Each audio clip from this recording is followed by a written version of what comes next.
Então, gente, dando início aí mais uma aula, tá? Dando sequência aí do neoconstitucionalismo, parte 4. Para o vídeo não ficar muito grande, então vai gravando em parte, fica bem melhor para poder estudar.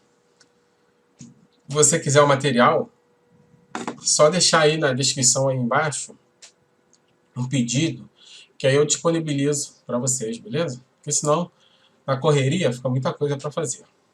Então vamos lá. Constitucionalismo contemporâneo. Depois daqui do conteúdo, vamos pegar 20 exercícios da Banca CESP, só de nível superior às questões mais recentes. Constitucionalismo contemporâneo. Após a Segunda Guerra, a noção de dignidade humana ganha muita relevância e passa a integrar o núcleo central do constitucionalismo contemporâneo, dos direitos fundamentais e do Estado Constitucional Democrático, segundo Marcelo Novellino, proteção internacional dos direitos humanos e o surgimento de novos grupos de direitos fundamentais. Então vamos ver aqui, segundo Marcelo Novellino, o constitucionalismo contemporâneo. Surgiu pós-guerra. A noção da dignidade humana, com o constitucionalismo contemporâneo, ganha força com a dignidade da pessoa humana, que ganha muita relevância e passa a integrar o núcleo central, do constitucionalismo contemporâneo. O quê? A dignidade da pessoa humana.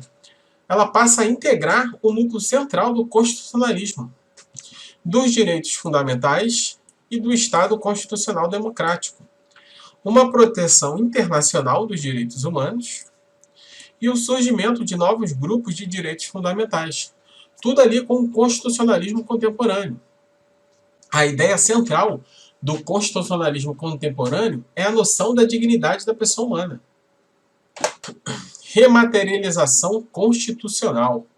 É uma imposição de diretrizes, opções políticas e amplas defesas, e amplas esferas, de regulação jurídica estabelecida em normas vagas e imprecisas, que vinculam o legislador em relação à forma e ao conteúdo das normas jurídicas que serão produzidas. Então, a rematerialização constitucional é uma imposição de diretrizes, opções políticas e amplas esferas de regulação jurídica estabelecidas em normas vagas e imprecisas. Então, a rematerialização constitucional é uma imposição de diretrizes, mas opções políticas de amplas esferas de regulação jurídicas, estabelecida em normas vagas e imprecisas, que vinculam o legislador em relação à forma,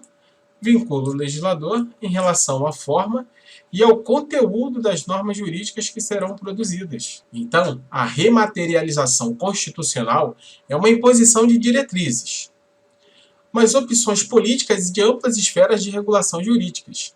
São normas vagas e imprecisas que vinculam o legislador em quê? A forma e ao conteúdo das normas jurídicas, como elas serão produzidas. O transbordamento da Constituição. Ela passa a influenciar todo o ordenamento jurídico, podendo ser aplicada de forma direta. O transbordamento da Constituição, que ela passa a influenciar todo o ordenamento jurídico, podendo ser aplicada de forma direta. Mas aqui, nesse resuminho, a principal informação é a rematerialização constitucional. O que acontece aqui? Que o legislador, para produzir uma norma, tem a forma e o conteúdo das normas jurídicas. O legislador ele está vinculado a essa forma. Beleza? Transformação do Estado de Direito, segundo Novellino. Então vamos lá. Estado liberal de direito. Estabelecido em decorrência da Revolução Francesa. Então, o Estado liberal de direito foi em decorrência da Revolução Francesa. Limitação do Estado pelo direito. Limitação do Estado pelo direito foi bem antes. Principais características. Os direitos fundamentais, direitos de primeira dimensão, lembra? Direitos fundamentais. Basicamente, primeira dimensão, corresponde aos direitos da burguesia, liberdade e propriedade. A intervenção da administração pública somente pode ocorrer dentro da lei. Então, a intervenção da administração pública somente ocorre dentro da lei. Princípio da legalidade da administração pública. Então, as transformações do Estado de Direito. Transformação do Estado do Direito. Segundo Marcelo Novelli, o Estado liberal de direito, estabelecido em decorrência da Revolução Francesa. Limitação do Estado pelo direito. Limitação do Estado pelo direito. Principais características: direitos fundamentais, direitos de primeira dimensão. Basicamente corresponde aos direitos da burguesia, liberdade e propriedade. A intervenção da administração pública somente pode ocorrer dentro da lei. Além disso, a limitação pelo direito se estende ao soberano. Sim, aquele que tem o poder. Ao se transformar em órgão do Estado. Soberano é um órgão estatal, então se limita ao poder estatal. Também passa a se submeter ao império da lei. Passa a se submeter ao império da lei, não é ao avante. O Estado é limitado. O papel do Estado se limita à defesa da ordem e da segurança pública, sendo os domínios econômicos e sociais, deixados à esfera da liberdade individual e de concorrência, no Estado mínimo. Então, a limitação pelo direito se estende ao soberano. Limitação pelo direito se estende ao soberano, porque ele é um órgão estatal. Então, limita o poder do Estado. Também mais se submeter ao império da lei, o Estado limitado, né? O papel do Estado se limita à defesa da ordem e da segurança pública, sendo os domínios econômicos e sociais deixados às esferas da liberdade individual e de concorrência. The Rule of Law. Governo das leis e não dos homens. The Rule of Law, o governo das leis e não dos homens. Quem governa é as leis e não os homens. Há 4 significados básicos, segundo Canotilho. Obrigação da observância de um processo justo, legalmente regulado, quando se tiver de julgar e punir os cidadãos, privando-os da sua liberdade e propriedade.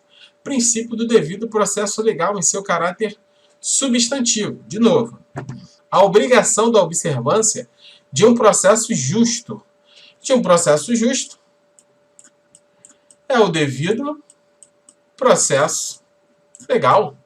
Legalmente regulado. Processo justo, legalmente regulado. Devido processo legal. Quando se tiver de julgar ou punir os cidadãos, privando-os de sua liberdade e propriedade. Princípio do devido processo legal em seu caráter substantivo. A proeminência das leis e costumes do país perante a discricionariedade do poder real. A proeminência das leis e costumes do país perante a discricionariedade, tinha uma margem de liberdade do poder real. A sujeição de todos os atos do executivo à soberania do parlamento. Então, a sujeição de todos os atos do executivo, né? Quem é o executivo aqui? O monarca. A soberania do parlamento. Então, o parlamento, os atos do executivo tem que passar pelo parlamento. A sujeição de todos os atos do executivo, do monarca ali, à soberania do parlamento. Então, o parlamento tem esse domínio aí em cima do executivo. A igualdade de acesso aos tribunais por parte dos cidadãos a fim de defender os seus direitos, segundo os princípios de comum dos ingleses, o Common Law. Então, a igualdade de acesso aos tribunais por parte dos cidadãos a fim de defender os seus direitos, segundo os princípios de direito comum dos ingleses, o Common Law, e perante qualquer entidade, indivíduos ou poderes públicos. Esse nome aqui surgiu na Prússia, no século XVIII, o principal Estado-membro do Império Alemão. Falou em Prússia, Império Alemão. Surgiu na Prússia, século XVIII, principal Estado-membro do Império Alemão. E se baseia na impessoalidade do poder. Se baseia o quê? Na impessoalidade do poder. O poder é impessoal. Todos são servidores e somente o Estado é soberano. Todos são servidores. Somente o Estado é soberano. Richard, né? Surgiu na Prússia, se baseia na impessoalidade do poder onde todos são seus servidores, e somente o Estado é soberano. A lei é entendida como sendo a vontade do soberano, o Estado. A lei é entendida como a vontade do soberano, o Estado. Não impõe limites ao poder do Estado. Direitos individuais são concebidos como sendo uma autolimitação por parte do soberano. Então aqui é totalmente o contrário. Esse nome é Richard Strauss, surgiu na Prússia. Estado-membro ali do Império Alemão. Se baseia na impessoalidade do poder. Impessoalidade do poder. Então o poder não é pessoal. Todos são servidores e somente o Estado é soberano. A lei é entendida como uma vontade do soberano. Então o soberano ali que dita as leis. O Estado não impõe limites ao poder estatal. Então aqui o poder estatal ele não tem limite. Direitos individuais são concebidos como sendo uma autolimitação por parte do soberano. Então o soberano vê se dá ou não os direitos individuais. Uma exceção aí, esse tal de Richard que surgiu na Prússia. Lite legal e Lite Detroit diz respeito ao estabelecimento de normas por legisladores eleitos democraticamente. Então, ó, Lite legal e Lite Detroit diz respeito ao estabelecimento de quê? De normas por legisladores eleitos democraticamente. As leis concebidas pelo parlamento expressam a vontade política geral e os imperativos constitucionais. Então, as leis concebidas pelo parlamento expressam a vontade política geral e os imperativos constitucionais. Segundo o Lite legal e o Lite Detroit, estabelecimento de normas por legisladores eleitos democraticamente. Então, quem fazia as normas? Aquelas pessoas, os legisladores que eram eleitos pelo povo. As leis concebidas pelos parlamentos expressam a vontade política geral e os imperativos constitucionais. A princípio, o sistema francês não deixava margem para que os juízes adjudicassem a Constituição. Então, a princípio, o sistema francês não deixava margem para que os juízes adjudicassem a Constituição, né? Para que os juízes decidissem ali algo judicialmente pertencente à Constituição. Então, os juízes não tinham essa liberdade de quê? De decidir judicialmente alguma coisa. Então, a princípio, o sistema francês ele não deixava margem para que os juízes adjudicassem, que decidissem judicialmente a Constituição ali. A ideia do Lite Detroit completa o Lite legal, transformando as garantias de natureza política em garantias legais. Então, a ideia de Lite Detroit complementa o Lite legal, que era o quê? Transformando as garantias de natureza política em garantias legais. Estado social. Vamos ver o Estado social.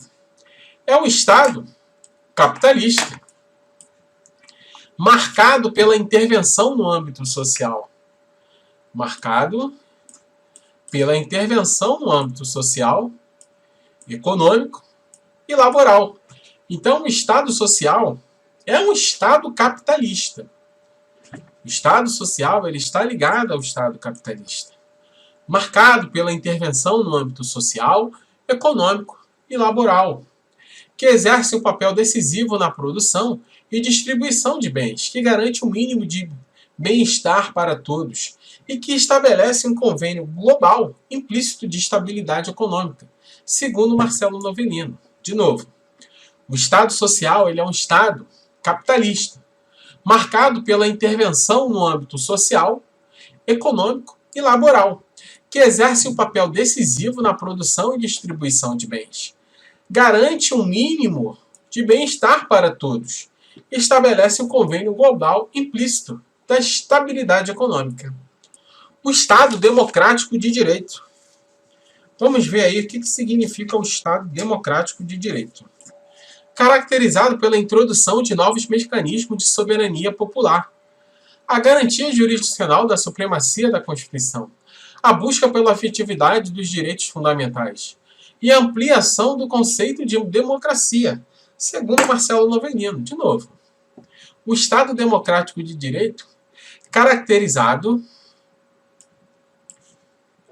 pela introdução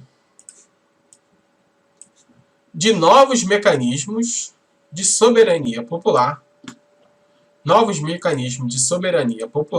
garantia justa, garantia jurisdicional da supremacia da Constituição. Então, a Constituição ela é suprema, uma garantia jurisdicional. Ela é uma garantia jurisdicional da supremacia da Constituição. A busca pela efetividade dos direitos fundamentais. Então, os direitos fundamentais tinham que ser o quê? Efetivos. A busca pela efetividade. Então, buscava-se a efetividade dos direitos fundamentais. E a ampliação do conceito de quê? Ampliação do conceito de democracia. Então, o Estado democrático de direito era caracterizado pela introdução de novos mecanismos de soberania popular. Soberania popular. A garantia jurisdicional de quê? Da supremacia da Constituição. E a busca pela efetividade dos direitos fundamentais. Porque tinha os direitos fundamentais, mas eles não eram efetivos. E a ampliação do conceito de democracia. Legal, né? Estado democrático de direito. Caracterizado pela introdução de novos mecanismos de soberania, a garantia da jurisdição da supremacia da Constituição, a efetividade dos direitos fundamentais e a ampliação do conceito de democracia. Além disso, a limitação do poder legislativo. Há uma limitação do poder legislativo, não apenas no aspecto formal, que é o modo de produção do direito, mas também em âmbito material, fiscalizando a compatibilidade do conteúdo das leis com o quê? Com os valores consagrados na Constituição. Ideia de valores consagrados na Constituição, a gente se reporta a quem? A Fernandina Sá, né? Uma Constituição sócio-ideológica. Certo? A limitação do poder legislativo, não apenas no aspecto formal. Então, a Constituição, ela tem o aspecto formal e o aspecto material. Já caiu uma questão dessa aí que muita gente boa errou e botou rígida. Não é. Ela é tanto formal quanto material, ali no conceito de Constituição. Então, ó, poder legislativo não apenas no aspecto formal, há uma limitação do poder legislativo. Não apenas no aspecto formal, mas também no material. O formal é o modo de produção do direito. E o material, a fiscalização da compatibilidade do conteúdo das leis com o quê? Com os valores consagrados na Constituição. Os valores do poder, poder econômico, poder político, poder religioso. E posição constitucional, não apenas de limite. Imposição constitucional, não apenas de limite, mas também de quê? De deveres ao legislador. A aplicação direta da Constituição com o reconhecimento definitivo de sua força normativa, dentre outros aspectos. Então, há uma limitação do poder legislativo, não apenas no aspecto formal, mas também no material, que fiscalizando a compatibilidade do conteúdo das normas com os valores consagrados na Constituição.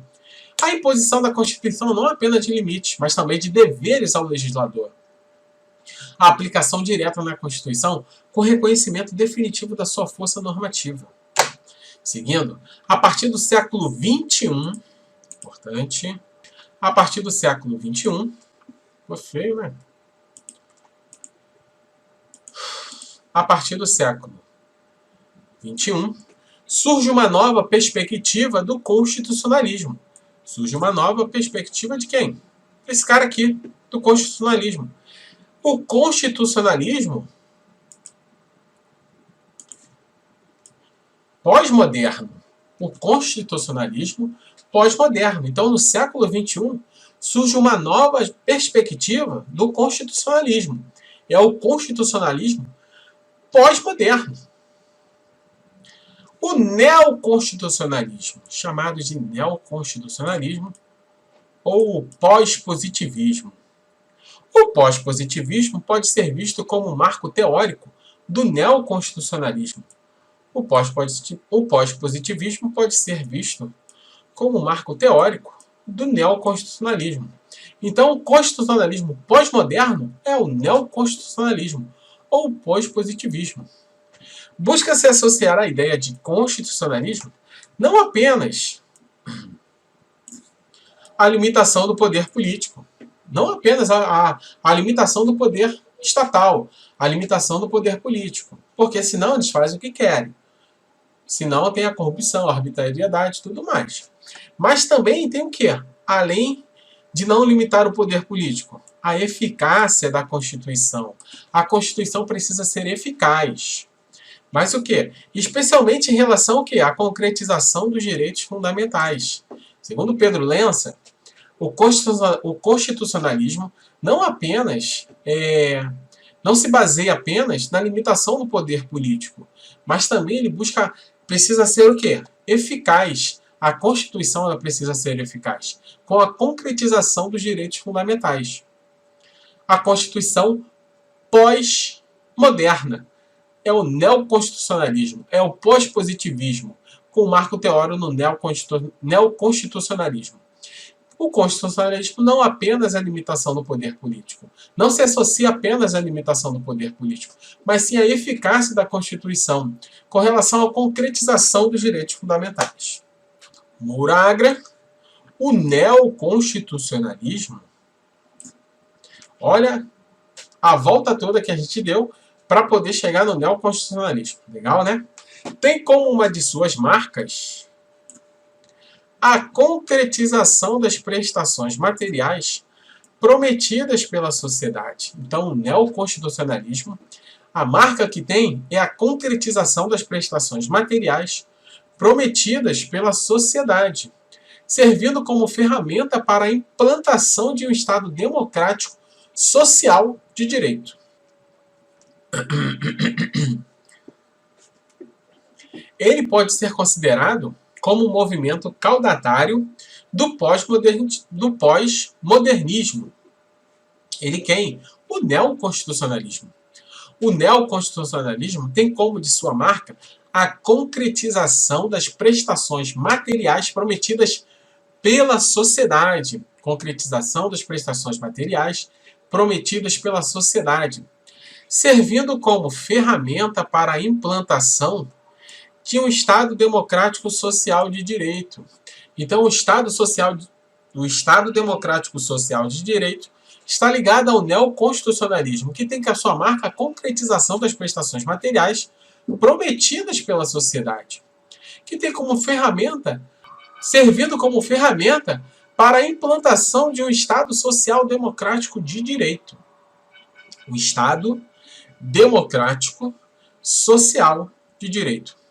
Ele pode ser considerado como um movimento caudatário do pós-modernismo. Dentre suas principais características, podem ser mencionadas do neoconstitucionalismo: positivação e concretização de um catálogo de direitos fundamentais. A positivação e a concretização dos direitos fundamentais. Onipresença dos princípios e das regras. Inovações hermenêuticas. Densificação da força normativa do Estado. Uma densificação da força normativa do Estado. E o desenvolvimento da justiça distributiva.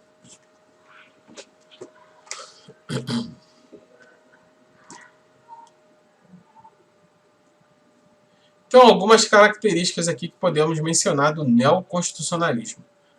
Positivação e a concretização de um catálogo de direitos fundamentais. Onipresença dos princípios e das regras. Inovações hermenêuticas. A densificação da força normativa do Estado e o desenvolvimento da justiça distributiva. Pedro Lença destaca os principais pontos do neoconstitucionalismo. Vamos ver os principais pontos de quem? Do neoconstitucionalismo, segundo Lença? O Estado constitucional de direito. Estado constitucional de direito. A Constituição, ela é o centro do sistema. Então, a Constituição, segundo o Estado constitucional de direito, ela é o centro do sistema, marcado por uma intensa carga valorativa. Marcado por uma intensa carga valorativa. Então tem um valor. A Constituição é vista como uma norma jurídica. Ela é vista como uma norma jurídica superior, central e imperativa. Então, muita informação aqui nessa letra A. O Estado Constitucional de Direito. A Constituição, ela é o centro do sistema, marcado por uma intensa carga valorativa. Então, a Constituição é o centro do sistema, marcado por uma intensa carga valorativa. A Constituição é vista como uma norma jurídica, suprema, central e imperativa. A Constituição é vista como uma norma jurídica, suprema, central e imperativa. Norma jurídica, suprema, central e imperativa. O Estado Constitucional de Direito. Vamos ao conteúdo axiológico da Constituição. Conteúdo axiológico da Constituição. Há uma incorporação explícita de valores e opções políticas, especialmente para a promoção da dignidade humana e de direitos fundamentais. Então, há uma incorporação explícita de quê? De valores e opções políticas, especialmente para a promoção da dignidade humana e de direitos fundamentais. Então, no conteúdo axiológico, há uma incorporação explícita de valores e opções políticas. No conteúdo axiológico da Constituição, há uma incorporação explícita de valores e opções políticas, especialmente para a promoção da dignidade da pessoa humana e dos direitos fundamentais. No conteúdo axiológico da Constituição, há uma incorporação explícita de valores e opções políticas, especialmente para a promoção da dignidade da pessoa humana e dos direitos fundamentais. Então, o conteúdo axiológico é tudo aquilo que tem valor, tá, gente? Axiológico. Tem um conceito de valor. Então, o conteúdo axiológico da Constituição é aquilo que tem mais valor dentro da Constituição.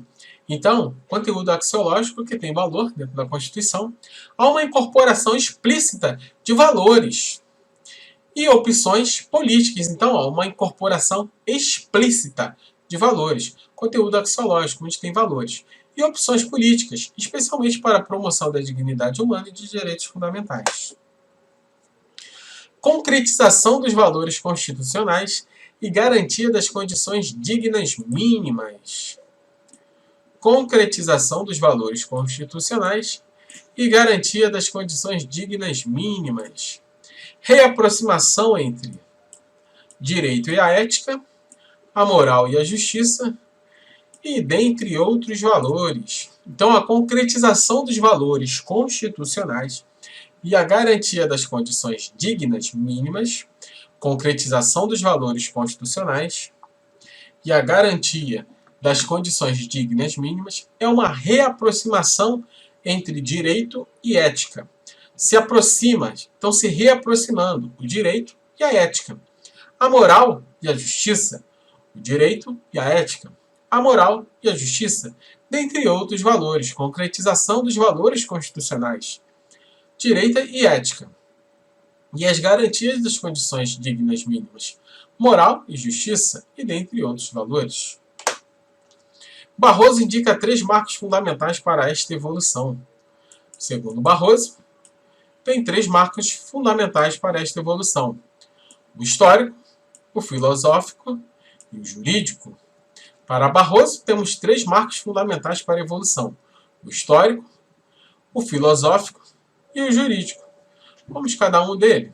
Vamos ao marco histórico. Formação do Estado Constitucional de Direito que se consolida ao longo do século XX. Formação de quem? Do Estado Constitucional de Direito que se consolida no século XX. Formação do Estado Constitucional de Direito que se consolidou ali no século XX. É o marco histórico. O marco histórico tem a formação do Estado Constitucional de Direito que se consolidou no século XX. O filosófico, pós-positivismo, neoconstitucionalismo, com a centralidade dos direitos fundamentais e a reaproximação entre o direito e a ética. O estado filosófico é o pós-positivismo com a centralidade dos direitos fundamentais e a reaproximação de quem? Do direito e a ética. Então, o marco filosófico, pós-positivismo, neoconstitucionalismo, com a centralidade dos direitos fundamentais e a reaproximação entre o direito e a ética. Vamos ver agora o teórico, que seria o jurídico. Conjunto de mudanças que incluem a força normativa da Constituição. Conjunto de mudanças que inclui a força normativa da Constituição, a expansão da jurisdição constitucional e o desenvolvimento de uma nova dogmática de interpretação constitucional. Então, o teórico aqui, que é o jurídico, conjunto de mudanças que inclui a força normativa da Constituição. É a expansão da jurisdição constitucional, a expansão da jurisdição constitucional. Então, inclui a força normativa da Constituição, que é a expansão da jurisdição constitucional, e o desenvolvimento de uma nova dogmática de interpretação constitucional. O desenvolvimento de uma nova dogmática de quê? Da interpretação constitucional. Processo de constitucionalização do direito. O processo de quê? De constitucionalização do direito. Então, o direito foi se constitucionalizando. O novo constitucionalismo democrático latino-americano, o novo constitucionalismo democrático latino-americano, constituições da Bolívia e do Equador, que sedimentam a ideia de um Estado plurinacional, reconhece o direito à diversidade cultural e à identidade, especialmente em relação à população indígena, é profundamente o quê? Intelectual. Então, o processo de constitucionalização do direito, o novo constitucionalismo democrático latino-americano, constituições da Bolívia e do Equador, que sedimentam a ideia de um Estado plurinacional, reconhece o direito à diversidade cultural e à identidade, especialmente em relação à população indígena, e é profundamente intercultural. Estado democrático de direito. Estado democrático de direito aos olhos do autor Gomes Canotilho. Conforme Canotilho, a ideia de um Estado domesticado pelo direito alicerçou-se paulatinamente nos Estados ocidentais de acordo com as circunstâncias e condições concretas existentes nos vários países da Europa e depois do continente americano. Então, segundo Canotilho, a ideia de um Estado domesticado pelo direito alicerçou-se paulatinamente nos Estados ocidentais de acordo com as circunstâncias e condições concretas existentes nos vários países da Europa e depois do continente americano. A sujeição de todos os atos do Poder Executivo,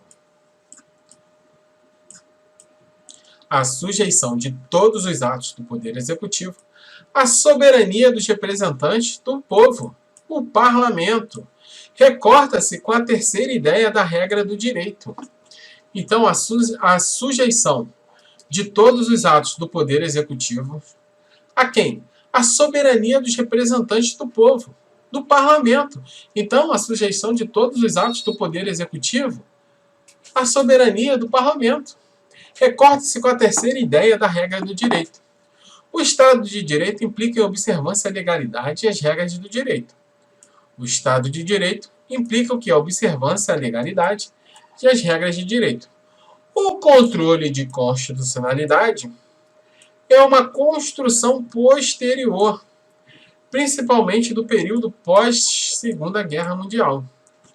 O Estado de Direito, observância à legalidade e às regras do direito. E tem o controle de constitucionalidade, que é uma construção posterior à Segunda Guerra Mundial. Gente, temos a medida provisória, o estado de defesa, o estado de sítio, constitui uma exceção ao princípio da legalidade na administração pública, mas não a intervenção federal. A medida provisória, o estado de defesa, o estado de sítio, constitui uma exceção ao princípio da legalidade da administração pública, mas não a intervenção federal. Então, a medida provisória, o estado de defesa e o estado de sítio constituem uma exceção ao princípio da legalidade na administração pública, mas não a intervenção federal. Então, conforme Canotiro, o estado domesticado pelo direito alicerçou-se paulatinamente aonde? Nos estados ocidentais e em condições concretas existentes nos vários países da Europa, e principalmente depois no continente americano, a sujeição de todos os atos do poder executivo ao parlamento, que eram representantes eleitos pelo povo. A terceira ideia da regra do direito. O Estado de Direito implica-se a observância da legalidade e as regras do direito. O controle de constitucionalidades após a Segunda Guerra Mundial. É no campo político que o povo decide seus direitos. E os rumos a serem trilhados pela sociedade, visando também resolver problemas atuais e futuros. É no campo político que o povo decide os seus direitos e os rumos a serem trilhados pela sociedade, visando também resolver problemas atuais e futuros. Então, consciência, gente, na hora de votar. Entendeu? Para você escolher o melhor representante ali para atuar na sua cidade. Ou então para atuar em Brasília, para vir o melhor para a sua cidade. Beleza? Como não há uma possibilidade de todo um povo decidir em conjunto um assunto de grande dimensão, macropolítica, ou seja, como não há possibilidade de todo o povo, pegar o povo, né, e de todos os estados e decidir, né, qual é o melhor para a sociedade. Então não tem como, né, você pegar toda a população e fazer uma votação para saber o que é melhor e o que não é melhor para aquela cidade. Então o que se faz? O povo decide em representar uma pessoa para que decida essas questões. Então ali o povo tem seus representantes. Então, como não há possibilidade de todo o povo decidir em conjunto um assunto de grande dimensão de macropolítica, essa função é delegada a seus representantes no Poder Executivo e no Poder Legislativo, como acontece no Brasil. Mas política e democracia não se resume à mera participação do povo na escolha de representantes em períodos eleitorais.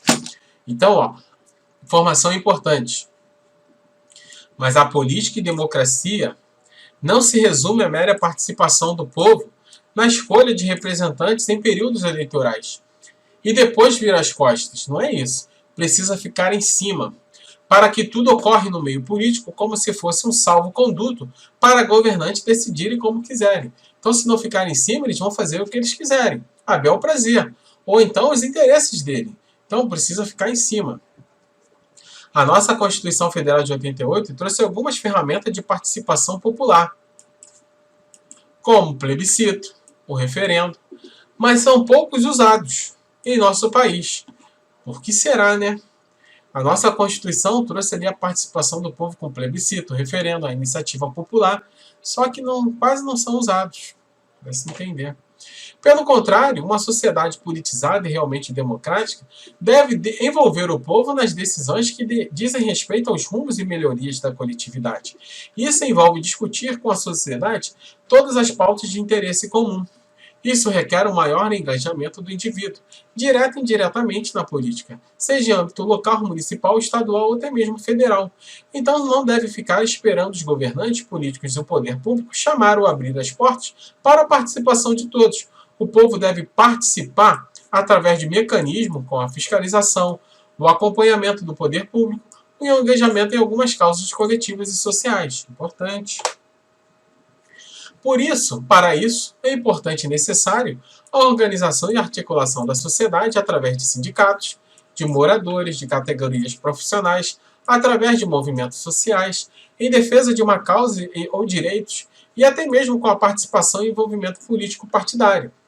A organização, coesão e articulação do povo possibilita o quê? Uma maior chance de conquistas de direitos e melhoria para toda a coletividade, consequentemente para os indivíduos bons que não fazem políticas e serem governados pelos maus. Então, é importante e necessária a organização e articulação da sociedade através de sindicatos, de moradores, categorias profissionais, através de movimentos sociais em defesa de uma causa ou direitos, e até mesmo com a participação e envolvimento político partidário. A organização, coesão e articulação do povo possibilita o quê? Uma maior chance de conquistas e direitos, e melhorias para toda a coletividade, consequentemente para indivíduos bons que não fazem políticas e serem governados pelos maus. Desta forma, observando a importância que tem a política para uma sociedade, as pessoas devem se engajar mais e parar de negar a política, porque isso é negar a si próprio o direito e o dever de decidir o melhor para a coletividade, para si mesmo. Somos seres políticos, já dizia Aristóteles, que queremos algo melhor, uma política melhor, mais racional. Temos que fazer o quê? A diferença.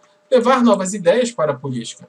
Portanto, se organizar para decidir no coletivo, participar das decisões sobre os rumos de um país, cidade ou estado. É o caminho para construir uma sociedade mais justa, igualitária, participativa, democrática e politizada. Numa democracia direta, o cidadão vota e expressa sua opinião sem intermediários. Então nós temos aqui, o nosso voto, sufrágio universal. Voto secreto, direto. No entanto, trata-se de um modelo aplicável apenas às populações e territórios pequenos. Por este motivo, a maioria dos governos utiliza de uma forma de democracia indireta. A democracia representativa em que as decisões políticas não são tomadas diretamente pelos cidadãos, mas por representantes eleitos por eles. Então, numa democracia direta, o cidadão vota e expressa sua opinião sem intermediários. Importante. Jacão prova isso aqui. Numa democracia direta, o cidadão vota e expressa a sua opinião sem intermediários. Democracia direta. No entanto, trata-se de um modelo aplicável apenas a populações e territórios pequenos. Onde tem aquelas populações, aqueles territórios pequenos, se reúne a população ali e vamos decidir. Beleza. Por esse motivo, a maioria dos governos utiliza uma forma de democracia indireta. Na democracia indireta são para aqueles países de grande porte, até melhor. A democracia representativa, em que as decisões políticas não são tomadas diretamente pelos cidadãos, mas por representantes eleitos por eles. Então, na democracia indireta ou na democracia representativa, as decisões políticas não são tomadas diretamente pelos cidadãos, mas por representantes eleitos por eles.